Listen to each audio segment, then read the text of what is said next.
Hey, it's Harris Harrington of Depersonalizationrecovery.com. The topic of this video is the question that a lot of people have, which is, what's the difference between depersonalization and derealization? So depersonalization and derealization are two different symptoms. Depersonalization is where you feel cut off from yourself. You look in the mirror, you don't feel like that's you in the mirror. You don't feel like you're moving. A lot of times you feel like a robot. You don't feel like you're in control of your movements. You just feel cut off from your body. You just don't feel like you're you anymore. It's a very bizarre feeling. You might feel like you're out of your own body. It's kind of like an out-of-body experience for a lot of people. Then there's derealization, where you feel numb to the outside world. The external world is just numb. You feel like you're in a bubble. When you touch things, you feel like you're located deeper inside your body, so you don't really feel like you're touching stuff. You just feel numb. Like things can appear larger or smaller than they actually are. So that's derealization. And then there's this big question, well, what's depersonalization disorder? Depersonalization disorder is when you have either one of these feelings all the time, chronically, and it rarely or never goes away. You just have it for weeks, months, years on it. If you have either derealization or depersonalization and you feel either or both all the time, you technically have depersonalization disorder, or DPD. And it's a mental disorder that's in the DSM. So there's some confusion. Even if you don't feel any depersonalization and you just feel cut off from the environment, you just feel numb to the world, that is DPD. That's depersonalization disorder. Even if you never actually feel depersonalization.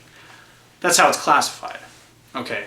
Some people, not most, it's a minority of people have a more pure derealization. But since it's not that common, it's basically just called depersonalization disorder. Okay.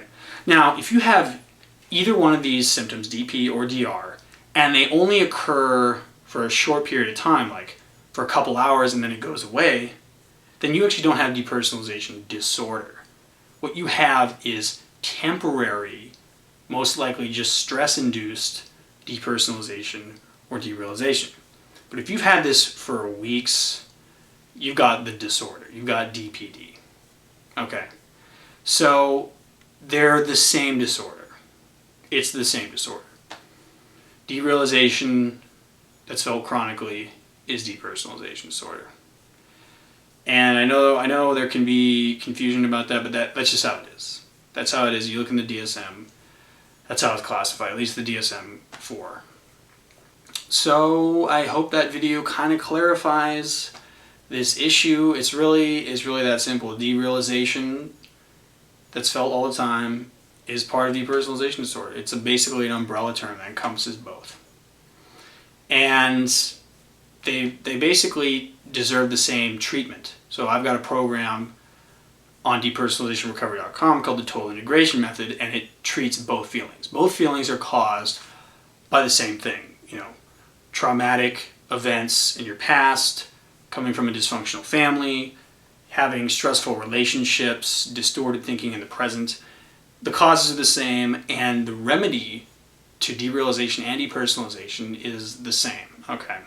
So on my website, you can find how to get over both of these feelings, and I've got tons of videos and free articles, and of course the 10-hour program, the Total Integration Method. So stay tuned for more videos, and take care.